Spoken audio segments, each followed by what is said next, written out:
Hello बच्चों, ASP classes में आपका स्वागत है। इस वीडियो से हम क्लास 11 की फिजिक्स स्टार्ट कर रहे हैं। तो फिजिक्स का जो पहला अध्याय है वो हमारा क्या है, फिजिकल वर्ल्ड मतलब भौतिक जगत है। इसे प्रारंभ करने से पहले हम समझते हैं कि विज्ञान क्या है, भौतिक विज्ञान क्या है, इसे कितनी भागों में विभाजित किया गया है तथा इस चैप्टर में केवल हमें ये पढ़ना है कि हमारे 11th का सिलेबस क्या है, 12th का सिलेबस क्या है, इसके बारे में हमें थोड़ा थोड़ा अध्ययन करना है केवल इस चैप्टर में। तो सबसे पहले समझते हैं विज्ञान क्या है। विज्ञान तो विज्ञान जो शब्द है इसे इंग्लिश में साइंस साइंस कहते हैं। ये सिंडिया शब्द से मिलकर बना है। सिंडिया शब्द से बना, जो किस भाषा का शब्द है, लैटिन भाषा का शब्द है। इसका अर्थ क्या होता है, टू नो मीन्स क्या हो जाएगा, जानना। तो यहाँ पे हम ये कह सकते हैं विज्ञान को क्या कहते हैं, साइंस कहते हैं, जो लैटिन भाषा के सिंडिया शब्द से मिलकर बना है, जिसका अर्थ क्या होता है, टू नो जानना। मतलब कि भौतिक जगत में घटित होने वाली घटनाओं का क्रमबद्ध अध्ययन करना ही क्या कहलाता है, विज्ञान कहलाता है। तो इसे हम क्या करते हैं, परिभाषा के रूप में लिखते हैं। भौतिक जगत में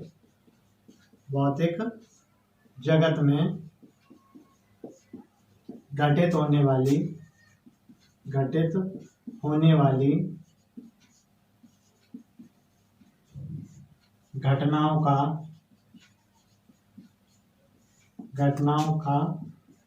क्रमबद्ध अध्ययन ही विज्ञान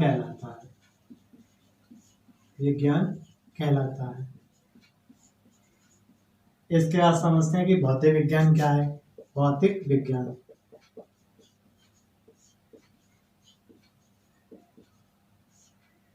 भौतिक विज्ञान को फिजिक्स PHYSICS फिजिक्स कहते हैं इंग्लिश में।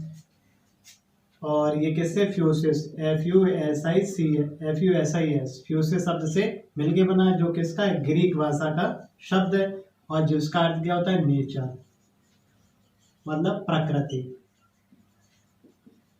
तो भौतिक विज्ञान की क्या परिभाषा हो जाएगी, विज्ञान की एक ऐसी शाखा जिसके अंतर्गत हम किसका अध्ययन करते हैं, प्राकृतिक घटनाओं का अध्ययन करते हैं। अब प्राकृतिक घटनाएं कौन सी होती हैं, जैसे तारों का चमकना, चंद्र ग्रहण पड़ना, सूर्य ग्रहण पड़ना, इंद्रधनुष का निकलना, ये सभी हमारी क्या है, प्राकृतिक घटनाएं हैं। वर्षा क्यों होती है, बिजली कैसे कड़कड़ाती है, तो इन सभी घटनाओं का अध्ययन हम किसके अंतर्गत करेंगे, भौतिक विज्ञान के अंतर्गत करेंगे। तो वही हम यहाँ पे क्या करते हैं, इसकी परिभाषा लिखते हैं।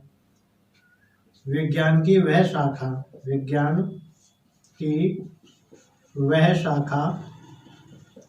जिसके अंतर्गत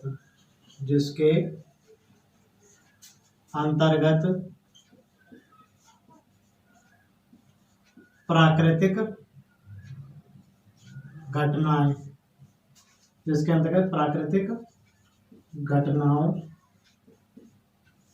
को हम मशीनों एवं यंत्रों का अध्ययन किया जाता है भौतिक विज्ञान कहलाता है। भौतिक विज्ञान कहलाता है। भौतिक विज्ञान को आकार के आधार पर दो भागों में विभाजित किया गया है। भौतिक विज्ञान को आकार के आधार पर दो भागों में विभाजित किया गया है। कौन कौन से दो हैं, एक माइक्रोस्कोपिक है, दूसरा मैक्रोस्कोपिक। दो भाग, मैक्रो MACROSCOPIC मैक्रोस्कोपिक मतलब स्थूल, और दूसरा मैक्रो MICRO माइक्रोस्कोपिक।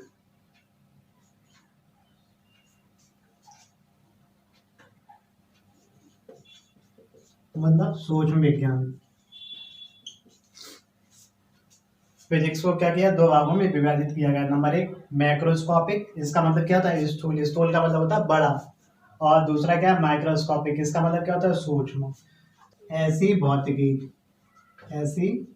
भौतिकी जिसके अंतर्गत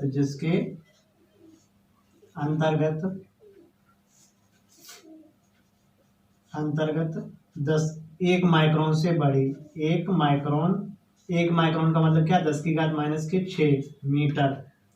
1 माइक्रोन से बड़ी वस्तु का अध्ययन करते हैं, से बड़ी वस्तु का अध्ययन, वो हमारा क्या कहलाता है, मैक्रोस्कोपिक कहलाता है। और माइक्रोस्कोपिक क्या होता है, ऐसी भौतिकी, ऐसी भौतिकी जिसमें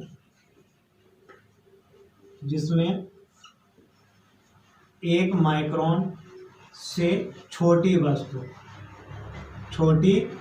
का अध्ययन, 1 माइक्रोन से छोटी वस्तु का अध्ययन करते हैं। मतलब फिजिक्स है वो 2 भागों में बटी हुई है, एक तो मैक्रोस्कोपिक, दूसरा माइक्रोस्कोपिक। मैक्रोस्कोपिक में क्या करते हैं, 1 माइक्रोन से बड़ी वस्तुओं का अध्ययन करते हैं, और माइक्रोस्कोपिक में 1 माइक्रोन से छोटी वस्तुओं का अध्ययन, जैसे इलेक्ट्रॉन, प्रोटॉन, न्यूट्रॉन, एक्सरेज, इन सब का अध्ययन हम किस में करते हैं, मैक्रोस्कोपिक में। अब माइक्रोस्कोपिक में क्या करते हैं, 1 माइक्रोन से बड़ी वस्तु में, जैसे मशीन वगैरह, इन सब का अध्ययन हम किस में करेंगे, स्थूल विज्ञान में। जो माइक्रोस्कोपिक है इसे classical physics, CLASSICAL, classical physics के नाम से भी जानते हैं। और जो हमारा माइक्रोस्कोपिक है इसे हम क्या कहते हैं, मॉडर्न फिजिक्स, मॉडर्न फिजिक्स या क्वांटम फिजिक्स,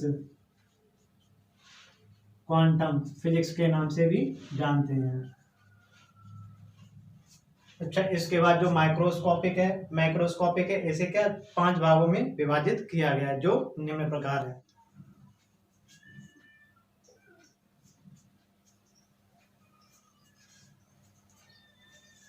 तो अभी क्या बताया था कि जो माइक्रोस्कोपिक फिजिक्स है उसे क्या 5 भागों में विभाजित किया गया, वो कौन कौन से हैं। नंबर 1 मैकेनिक्स, नंबर 2 क्या थर्मोडायनामिक्स, नंबर 3 इलेक्ट्रोमैग्नेटिज्म, नंबर 4 क्या ऑप्टिक्स है, और नंबर 5 क्या है classical wave and sound.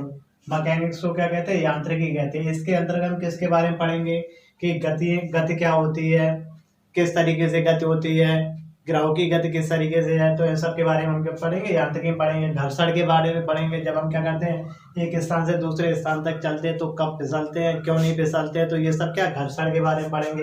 Rocket किस तरीके से गति करता है, वो आगे की ओर बढ़ता है, उसका ईंधन पीछे की ओर बढ़ता है, इस तरीके से इसका अध्ययन करेंगे। रॉड क्यों मुड़ जाती है अधिक बल लगाने पर, पहिए की कैसी गति होती है, द्रव्य में किस प्रकार की गति होती है, उसका ऊपर वाला पृष्ठ तेज चलता है, नीचे वाला पृष्ठ क्या धीरे धीरे, तो इस सब का अध्ययन करेंगे। प्रत्यास्थता का पढ़ेंगे, ये हमारा क्लास 11th का सिलेबस है।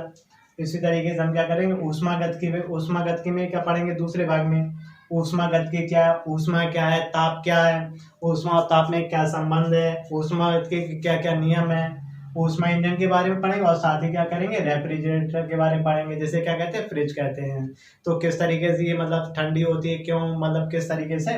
इसके बाद क्या करेंगे, वैद्युत चुंबकत्व के बारे में पढ़ेंगे। ये वाले जो दोनों पार्ट है वो हमारे किस में 11th में है, ये दोनों पार्ट। और साथ में ये वाला जो तीसरा पार्ट है ये भी हमारा किस में है, 11th में है। बाकी ये जो दो पार्ट है वो हमारे क्या है 12th में है, ये दो पार्ट। तो इसमें हम क्या पढ़ेंगे, तीसरे भाग में वैद्युत चुंबकत्व, मतलब इसमें क्या वैद्युत और चुंबकत्व को दोनों को एक ही दूसरे से संबंधित किया गया है। इसके लिए हम आवेश को पढ़ेंगे, वैद्युत क्षेत्र को पढ़ेंगे, कूलाम का नियम पढ़ेंगे, वैद्युत बल क्या है, चुंबकीय बल क्या है, चुंबकत्व क्या है, इन सब के बारे में पढ़ेंगे। वैद्युत चुंबकीय तरंगें क्या होती है, और सबसे बाद में क्या पढ़ेंगे, मैक्सवेल के समीकरण। इन्होंने क्या किया था, पूरे वैद्युत चुंबकत्व को संबंधित करने पर, एक दूसरे पर संबंधित करने के लिए केवल 4 समीकरण प्रस्तुत किए थे।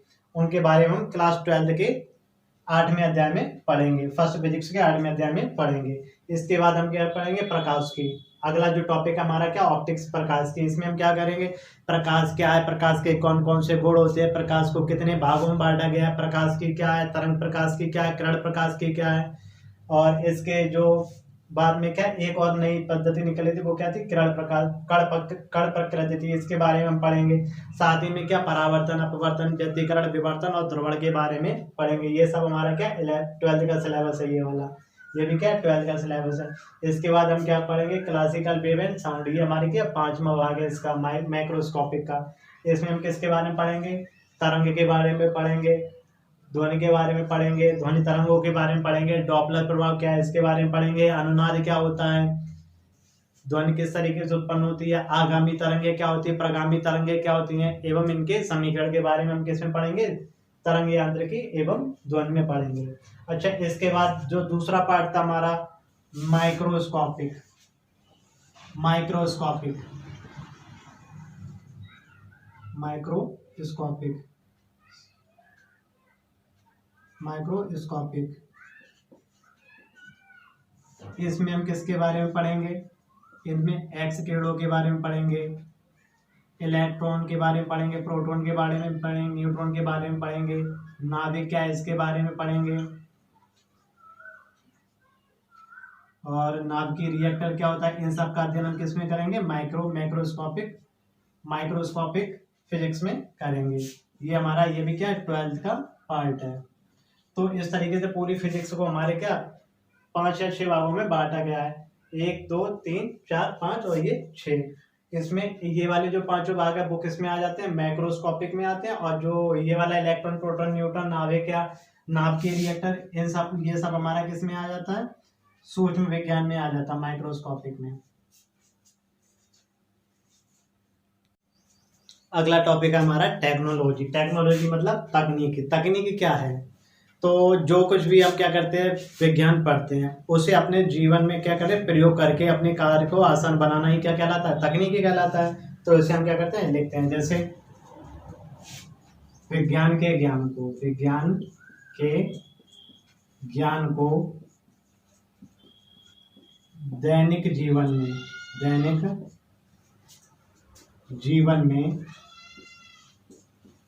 प्रयोग करके अपने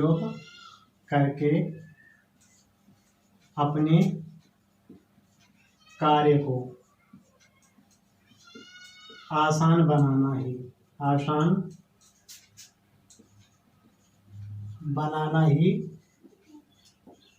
तकनीक कहलाता है।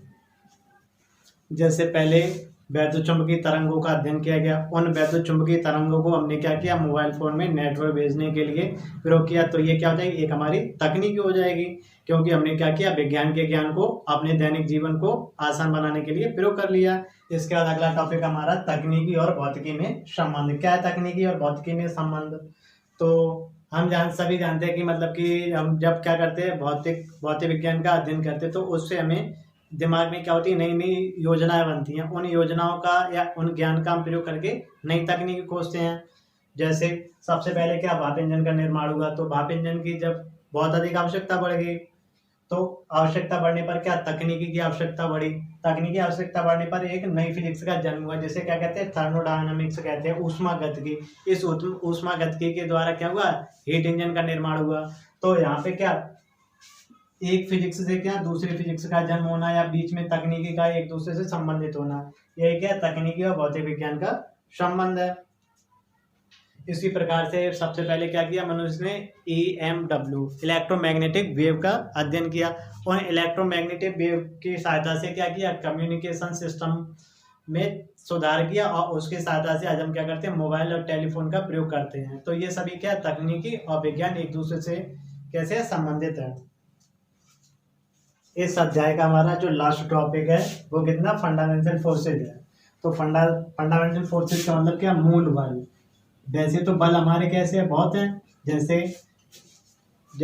घर्षण बल है, वैद्युत बल है, चुंबकीय बल है, अवकेंद्रीय बल है, प्रबल नाभिकीय बल है, दुर्बल नाभिकीय बल है। ये हमारे क्या कई प्रकार के बल होते हैं, लेकिन उनमें से क्या है केवल ये 4 प्रकार के बल होते हैं। तो कौन कौन से बल है, सबसे पहला जो बल है वो हमारा क्या ग्रेविटेशनल फोर्स है, मतलब क्या गुरुत्वाकर्षण बल है। ये जो बल होता है वो क्या करता है 2 वस्तुओं के बीच कार्य करता है।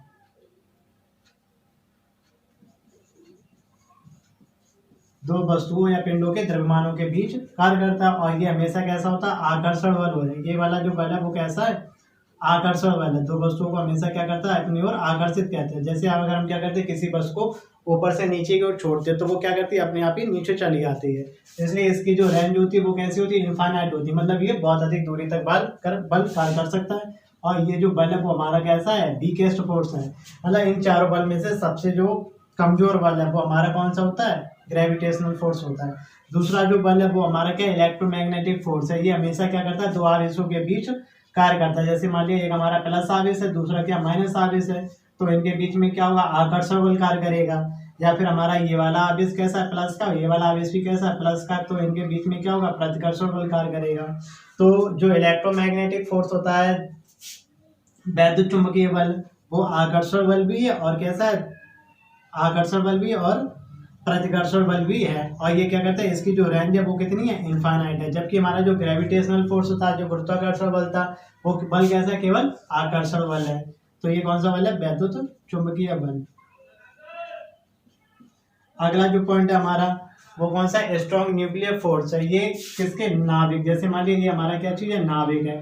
तो नाभिक के अंदर क्या होती है, मतलब ये क्या हमारा एक परमाणु है, परमाणु के अंदर क्या होता है, नाभिक होता है। और नाभिक में क्या होते हैं, प्रोटॉन और न्यूट्रॉन उपस्थित होते हैं। इन प्रोटॉन और न्यूट्रॉनों को बांधे रखने के लिए ये क्या करता है, ये बल इसके विरुद्ध, इनके प्रतिकर्षण बल के विरुद्ध कार्य करता है। क्योंकि दोनों प्रोटॉन, इन पे आवेश कैसा होता है, प्लस प्लस का होता है प्रोटोनों पर, तो इनके बीच में क्या होता है, प्रतिकर्षण बल कार्य करता है। अगर प्रतिकर्षण बल लगेगा तो ये कैसे हो जाएंगे, बाहर की ओर निकल जाएंगे।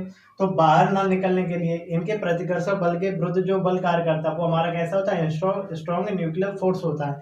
इसकी जो रेंज होती है वो कितनी होती है, 10⁻⁻⁻15 मीटर तक ही कार्य करता है। क्योंकि नाभिक का जो आकार होता है वो लगभग कितना होता है, 10⁻⁻15 मीटर होता है। इसका अगला जो हमारा बल है वो कैसा है, वीक न्यूक्लियर फोर्स है, मतलब दुर्बल नाभिकीय बल। दुर्बल नाभिकीय बल ये क्या करता है, नाभिकीय बल, ये परमाणु, जैसे कोई हमारा क्या परमाणु है, परमाणु के अंदर क्या होता है, नाभिक होता है। नाभिक में प्रोटॉन और न्यूट्रॉन उपस्थित होते हैं, जबकि इलेक्ट्रॉन क्या करते हैं, नाभिक के बाहर चारों ओर चक्कर लगाते हैं।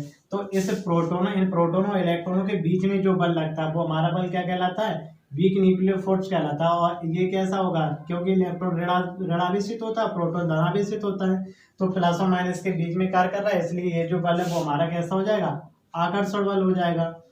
और इसकी जो रेंज होती है वो कितनी होती है, 10⁻⁻10 मीटर होती है। इस तरीके से जो प्रकृति में या जो फंडामेंटल फोर्सेज है वो हमारे केवल कितने हैं, 4 हैं।